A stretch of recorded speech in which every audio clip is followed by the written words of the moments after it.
Bueno, buenos días a todos y todas. Aspiro que esto sea más que una clase magistral, para lo cual no tengo la habilidad, una conversación. Nosotros realmente me toca hablar sobre la política pública en educación, en el subsistema de educación básica. Y cuando nosotros pensamos en política pública, tenemos que empezar a pensar en las finalidades. La idea es dejar aquí más interrogantes que respuestas. Y para que, bueno, a lo largo del posgrado en educación comparada, ustedes sean los constructores en colectivo de ese conocimiento nuevo que hay que producir cuando se trata de educación comparada. Cuando uno lee trabajos sobre educación comparada, encuentra son comparaciones entre cifras fundamentalmente, y pocas veces se hace alusión a lo cualitativo, a cómo porque en realidad esas cifras son siempre el resultado de una política pública que los países desarrollan. Y las políticas tienen que estar obviamente vinculadas y emergen en un contexto histórico-social determinado, pero además se desprenden o deben desprenderse de unos fines, en el caso nuestro, lo de los fines de la educación. Nosotros tenemos fines que emergen de la sociedad y fines que emergen de los sujetos concretos que conforman esa sociedad. Y por supuesto, esas son las fuentes de fines, la sociedad y el sujeto social en particular. Pero además, esos fines se vinculan y están estrechamente relacionados con los modelos de sociedad que nosotros conocemos. Ya ustedes saben que tenemos un modelo de sociedad capitalista y un modelo de sociedad socialista. Y veremos algunas diferencias pequeñas, no muchas, entre cómo en la educación, concretamente en el capitalismo, se han ido construyendo mitos. Entonces tenemos 4 mitos. El mito de la igualdad de oportunidades. Ellos ahora también, los capitalistas ahora también lo llaman inclusión. Pero esa conclusión tiene sentidos y direccionalidades absolutamente distintas. El mito de la libertad. Entonces, esas palabras seguramente que les suenan. También el mito del progreso. El progreso. Estamos oyendo mucho la palabra progreso. Y en cuanto a ese concepto, hay muchísima tela que cortar. ¿Cómo entienden los capitalistas el progreso y cómo lo entendemos nosotros? Y también el mito de la eficiencia y de la eficacia. Eso nos suena a todos, ¿verdad? Porque lo hemos oído mucho en el discurso del oposicionismo, que bueno, que son los voceros, los representantes del capitalismo. Entonces, fíjense, vamos a empezar un poco conversando, que además los fines en una sociedad, dependiendo del modelo, en el modelo de capitalista es para mantener las cosas como están. En el modelo socialista es para transformar las cosas. Las cosas de hecho se van transformando, pero hay distintas maneras como se van transformando las cosas. Nada se mantiene per se y per secula seculorum igual, porque un mecanismo que se mantiene funcionando de la misma manera tiende a desaparecer. Pero obviamente que las modificaciones o las transformaciones, dependiendo del tipo de sociedad que nosotros aspiramos a formar y del tipo de hombre y mujer que aspiramos a formar, son diferentes, son radicalmente diferentes, son antagónicas. Entonces nosotros cuando hablamos de igualdad de oportunidades en el capitalismo es sencillamente la presuposición del ascenso social a partir de poder ir escalando en el sistema escolar, a partir de ir venciendo los obstáculos terribles que en el sistema capitalista se presentan para poder llegar a vamos a decir, su sistema universitario. Veíamos en los años 90, después lo vamos a corroborar con algunas cifras, cómo se iban quedando cada vez más los muchachos en el bachillerato, al punto que nosotros teníamos en los años 90 un promedio de nivel instruccional de la población en general de 5º grado de educación primaria. Hoy, con la revolución bolivariana, no estamos totalmente satisfechos, pero lo que se logró en 100 años de historia republicana, que fue 5º grado de promedio de nivel de instrucción de la población, nosotros hemos logrado alcanzar un nivel de instrucción de la población de 3er año de educación media. Eso es un logro. En 10 años hemos alcanzado aumentar significativamente el nivel instruccional de nuestra población. Y por supuesto que es mucho el camino que hemos recorrido, pero también el que nos falta por recorrer, porque ahorita vamos por la batalla del 5º año de educación media. Y nosotros, cuando observamos la Constitución del 61, se observaba que era necesario, que se planteaba que había igualdad de oportunidades. Y ustedes saben que si no hay condiciones para acceder a esas oportunidades, no es posible que se acceda a esas oportunidades. Entonces, en esa carrera para ascender en la escala social, pues, no es en la escala social, es para acceder a los bienes económicos, a los bienes espirituales. La carrera que tenemos que dar no solamente es por los bienes económicos, sino también por los bienes espirituales. En el capitalismo la carrera es por acumular. En el socialismo es para ascender, para obtener riqueza espiritual, pero también la riqueza no económica, sino poder tener garantizadas todas las necesidades básicas. Entonces, en el capitalismo es igualdad de oportunidades, es ascenso social a través de un sistema escolar que todo el mundo, la mayoría de la gente que no tiene las condiciones se queda. En el socialismo, en la Constitución de 1999, está establecido la igualdad de condiciones y oportunidades. Y nosotros en el nuevo plan, en el segundo plan socialista, en el programa de la patria, estamos planteando la universalización, construyendo las condiciones necesarias para que esa universalización se pueda dar. Esto lo vamos a ver después en cifra, cómo estamos, pero también tenemos necesidad de seguir avanzando porque todavía tenemos algunas brechas que tenemos que cerrar. La otra cosa es que en la igualdad de oportunidades lo que se busca es solamente el mejoramiento individual. Nosotros no, nosotros en el socialismo estamos buscando un mejoramiento colectivo. Por supuesto, supone también el mejoramiento individual, porque lo social pasa por lo individual y lo individual pasa por lo social. El otro concepto que hemos visto por ahí caminando es el concepto de libertad. Para el capitalismo, ¿qué es la libertad? Si alguien lo puede decir. Eso es una...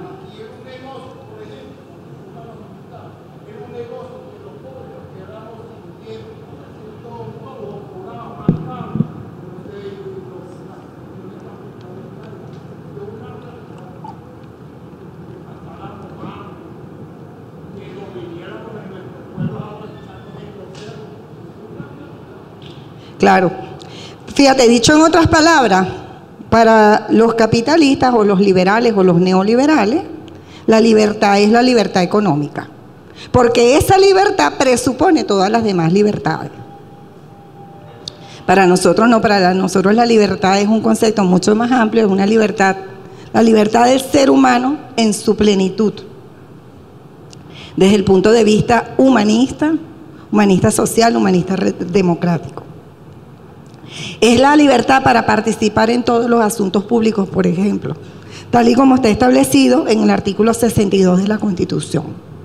Todo ciudadano y toda ciudadana tiene el derecho a participar en los asuntos públicos. La educación es un asunto público. solo que la administramos a través de una institución pública y coexistimos con las instituciones privadas. Pero la gente dice, no, la educación pública y la educación privada. Eso no existe. Toda la educación es un asunto público, solo que se administra de dos maneras y coexisten dos maneras. Y bueno, afortunadamente en Venezuela tenemos más instituciones de educación oficial que de educación privada. Y nosotros como Estado docente tenemos la obligación como Estado de ejercer la rectoría sobre la educación privada. Ellos se resisten, pareciera que con el cuentico de que con mis hijos no te metas, nosotros no podemos hacer nada. En algún momento abandonamos el espacio, pero lo estamos retomando, porque esos niños que están allí tienen los mismos derechos que los niños venezolanos. Y el Estado tiene el deber y la obligación de proteger a esos niños. Y yo les podría contar, nos podríamos sentar aquí, de todas las aberraciones que nosotros hemos visto en los planteles privados. Y es mentira que la educación de los planteles privados es de calidad.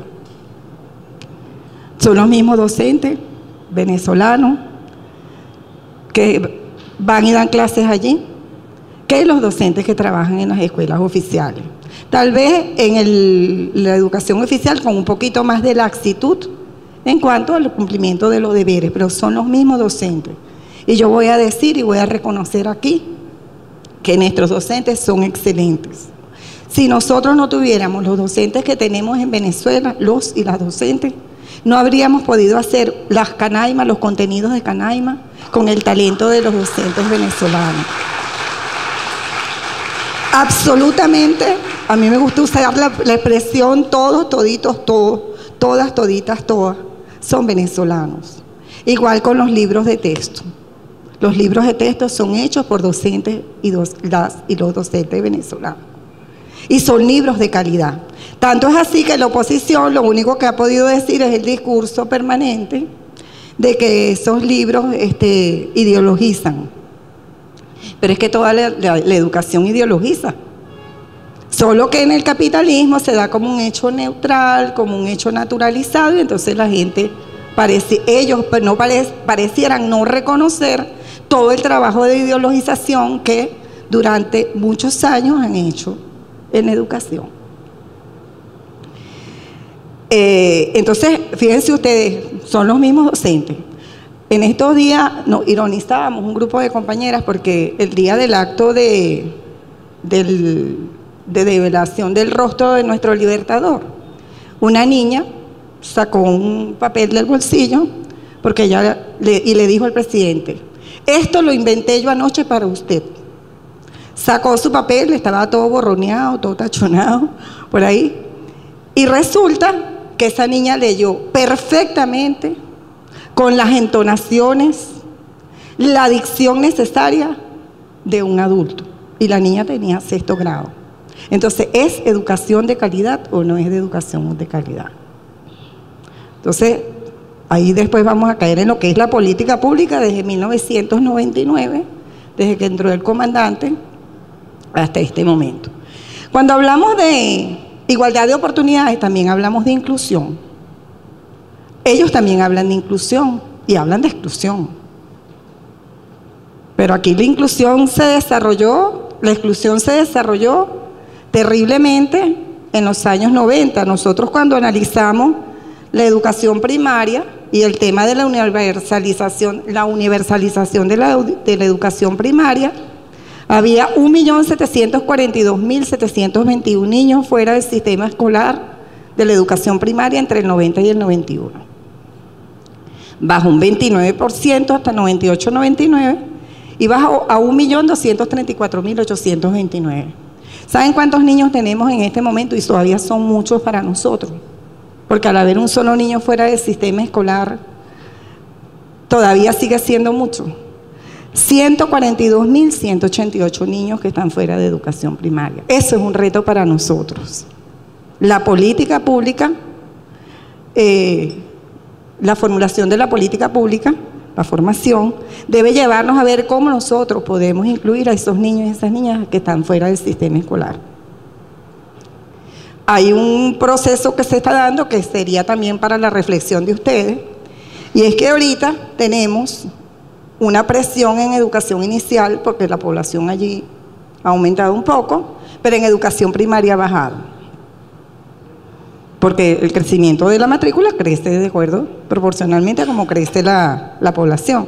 Entonces, en educación primaria, la población ha bajado, pero tenemos la presión en educación media.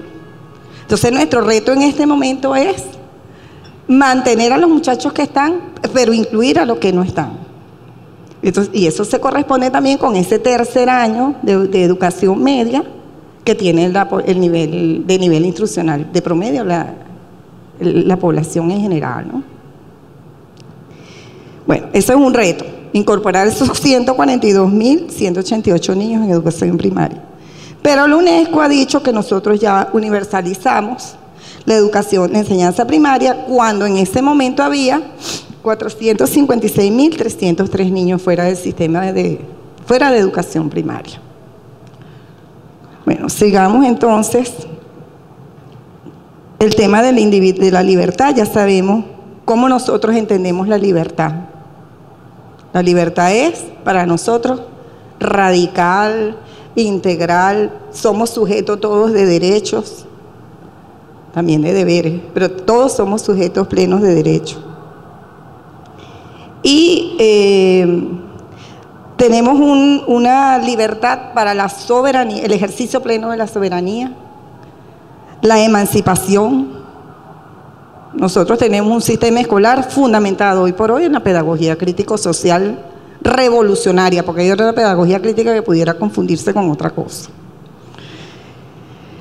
Libre, libertaria, tenemos una educación libertaria y además independiente. Nosotros somos un país independiente gracias a que llegó nuestro comandante presidente al gobierno revolucionario. El progreso, la educación, todo el mundo dice que el progreso es una fuente de desarrollo del progreso, pero resulta que hay dos maneras de entender el progreso. El progreso en el capitalismo se concibe como se concibe en la historia, que es un desarrollo lineal. Se concibe que esa linealidad con la que se presenta el futuro se da por, vamos a decirlo de alguna manera, por generación espontánea. Los hechos van llevando al progreso. Y existe la creencia de que las cosas mejorarán cada día. Así presuponen. Yo pienso que por allí el candidato de la oposición entiende que el progreso y su autobús del progreso va por allí. Una manera lineal, que no va a tener que hacer mucho para que el país entre en la onda del progreso. Pero resulta que el progreso no es eso, que el progreso es un proceso complejo, que se da en un entramado de relaciones, que hay que generar las estrategias para generar ese progreso, y que el progreso no solamente tiene que ver con el desarrollo de la ciencia, la tecnología y la industrialización, como se dan con los parámetros del mundo capitalista, de los países potencia, vamos a decirlo de esa manera. Y además, cuando uno va al fondo del progreso en el mundo capitalista y lee algunos discursos por allí, el presidente Truman, entre otros, uno se da cuenta que es un progreso que es homogeneizador, que es deshumanizador, que es hegemónico y que además promueve el pensamiento único. Porque todo lo que esté fuera de ese patrón, eso no es progreso, eso es otra cosa. Y resulta que en los países latinoamericanos y los países africanos tienen cosmovisiones totalmente distintas al mundo occidental. Eso que llaman el eurocentrismo, se denomina el eurocentrismo, es totalmente distinto. Y entonces el progreso para los venezolanos y las venezolanas y para el resto de América Latina tiene que ser concebido de manera diferente. Tiene que estar adecuado a lo que son nuestras cosmovisiones y por ende de lo que nosotros conceptualicemos desde aquí. Entonces los patrones para comparar La educación de un país a otro no pueden ser los mismos que los que el mundo capitalista establece. Tienen que ser distintos. Entonces es un reto para ustedes la construcción de esos nuevos patrones. ¿Cómo vamos a medir las cosas? ¿Y cómo vamos a cualificar las cosas? Porque no solamente es medir. Porque ahorita vamos a ver cómo la política pública, por ejemplo, en el caso del currículum, nosotros tenemos en este momento un currículum que podemos decir con mucho orgullo en América Latina que transita fluidamente por la inter y la transdisciplinariedad. Porque nosotros no estamos trabajando el currículum por asignaturas, por materia, en forma fragmentada, parcelada, segmentada, no. Nosotros estamos trabajando el currículo de manera integrada e integral. Y tiene que ver con los ejes de integración, que es la técnica de integración del currículum que hemos definido, pero tiene que ver también con cómo se desarrolla el proceso. ¿Cuáles son las estrategias que nosotros estamos utilizando para la integración de su currículo inter y transdisciplinario? Porque la realidad, cada día es más evidente, que no es fragmentada y el conocimiento es un reflejo de la realidad. Entonces el conocimiento tiene que ser integrado y además integral. Y nosotros tenemos un currículum diseñado de esta manera y en las canaimas, en los contenidos y en los libros se observa que en un libro de ciencias naturales podemos ver contenidos de matemática, que es como más afín, pero también contenidos de lengua y literatura, pero también contenidos de ciencias sociales. Igualmente en matemáticas, igualmente en ciencias naturales y así sucesivamente. Estamos haciendo un gran esfuerzo en educación media porque sí tenemos una deuda muy fuerte en educación media con esa integración de ese currículum que está totalmente atomizado, diría yo. Pero con los libros que estamos en este momento haciendo, el año pasado distribuimos 12 millones de libros para educación primaria en forma gratuita. Es una política del gobierno la distribución gratuita de los textos escolares. Eso tuvo su impacto también en el crecimiento de la matrícula en educación primaria el año pasado. No fue mucho, pero ahí tenemos un impacto positivo en cuanto a crecimiento de la matrícula. Pero en educación media vamos a distribuir 16 millones de libros.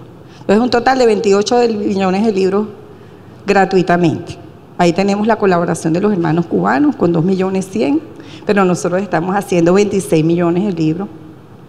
26 millones aquí impresos en Venezuela y los distribuiremos en el transcurso del mes. Ya estamos mandando para los estados, los de primaria, y distribuiremos los libros en el transcurso hasta el 1 de octubre. Bueno, nosotros empezamos clase el 17 de septiembre, entregando los libros de primaria a todos los niños de la educación oficial de educación primaria y distribuiremos los libros en educación media el 1 de octubre. El año pasado ya lo verán por allí. Nos criticaron porque las clases históricamente en Venezuela, las de educación primaria, empiezan el 16 de septiembre y las de media el 1 de octubre. Ustedes lo escríbanlo porque es así. Este año van a empezar a decir que porque estamos empezando el 1 de octubre. Pues vamos a empezar el 1 de octubre y cerraremos las clases el 3 de octubre, pero nosotros el 1 de octubre estaremos entregándole los libros a los muchachos y a las muchachas.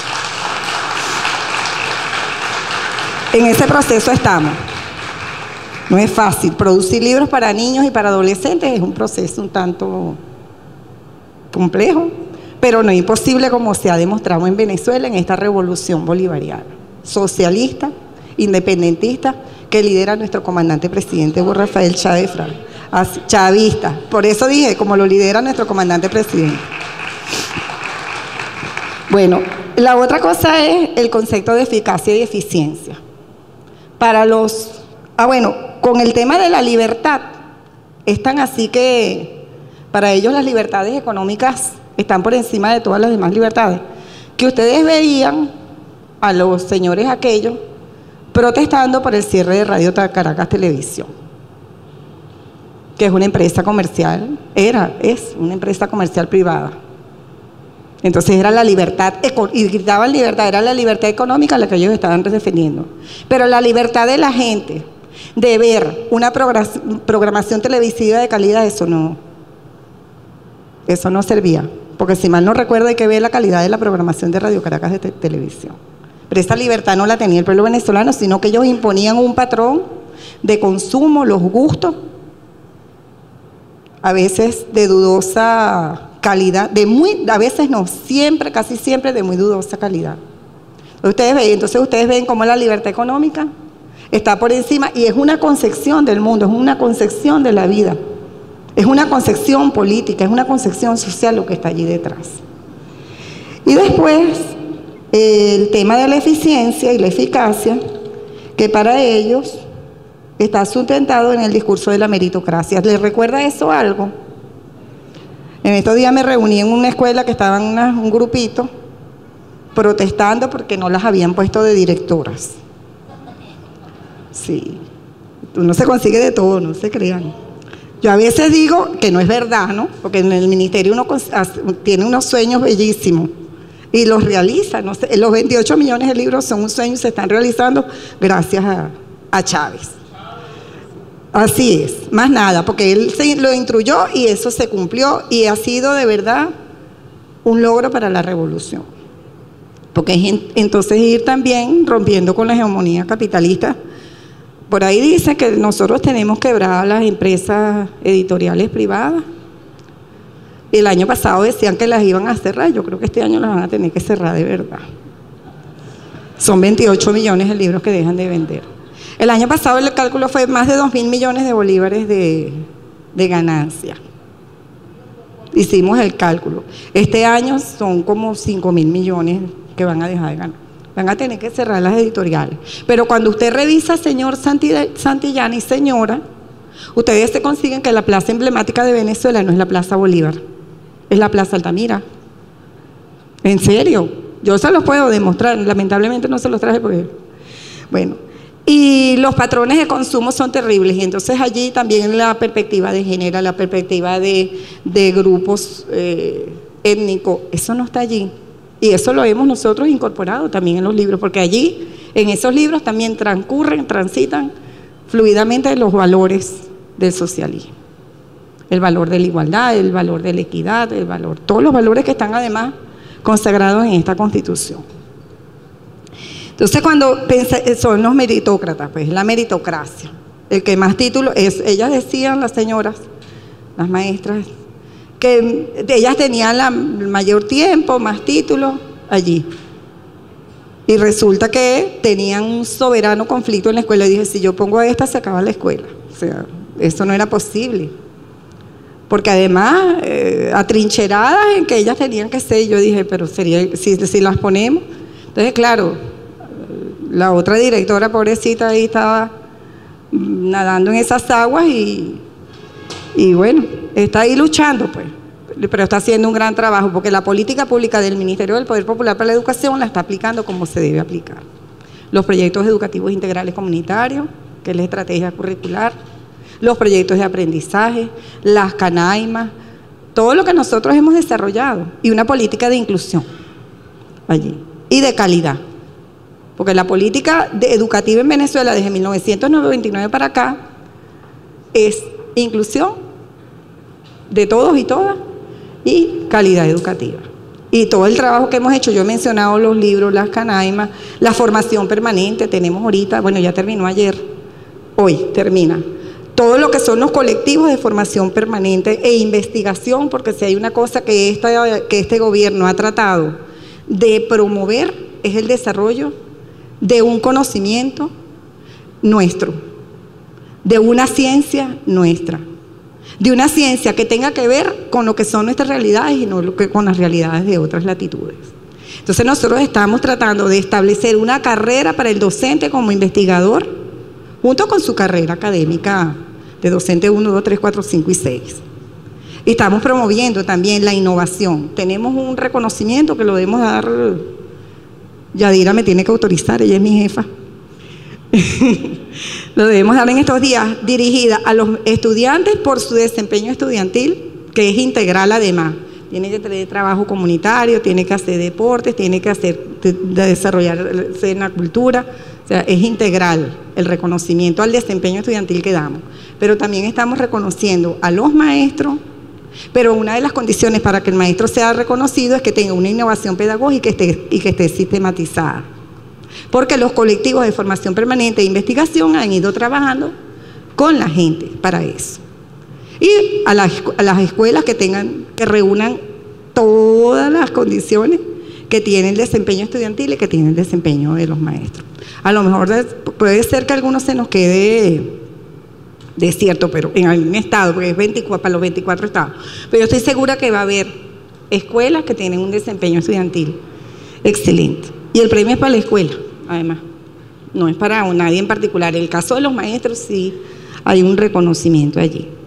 Entonces nosotros con la eficacia y la eficiencia en el capitalismo observamos que ellos forman un ser humano para que de manera eficaz y eficiente se desenvuelvan en el mundo de las mercancías, en el mundo del mercado, una pieza del mercado. Para eso lo forma el capitalismo, nosotros no. Nosotros tenemos en el centro del proceso no el mercado.